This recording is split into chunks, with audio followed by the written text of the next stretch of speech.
একজন মুসলিম হিসেবে এই প্রশ্নগুলোর উত্তর আপনার জানা উচিত। দেখুন, আপনি কয়টির সঠিক উত্তর দিতে পারেন? প্রশ্ন 1, কুরআনের মা বলা হয় কোন সূরাকে? এ সূরা ইয়াসিন, বি সূরা আল ফাতিহা, সি সূরা আল বাকারা। সঠিক উত্তরটি হবে অপশন বি, সূরা আল ফাতিহা।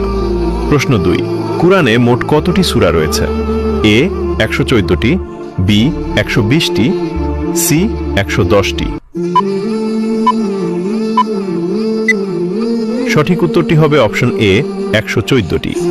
আপনি যদি ইসলামকে ভালোবাসেন তাহলে কমেন্ট করুন আই লাভ ইসলাম। প্রশ্ন 3, কুরআনের সবচেয়ে বড় সূরা কোনটি? এ সূরা আল বাকারা, বি সূরা আল ইমরান, সি সূরা আন নিসা।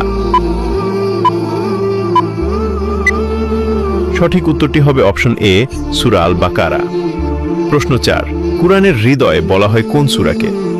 এ সূরা ইয়াসিন, বি সূরা রহমান, সি সূরা মুলক। উত্তরটি জানার আগে ভিডিওটি শেয়ার করুন। একটি ভালো কথা শেয়ার করাও সাদাকা। এই জ্ঞানটি শেয়ার করে আপনিও সাদাকায়ে জারিয়াহর অংশীদার হন। আপনার একটি শেয়ার হয়তো হাজারো মানুষকে সঠিক পথে আনবে। সঠিক উত্তরটি হবে অপশন এ সূরা ইয়াসিন। আপনি কয়টি প্রশ্নের উত্তর দিতে পেরেছেন অবশ্যই কমেন্টে জানান।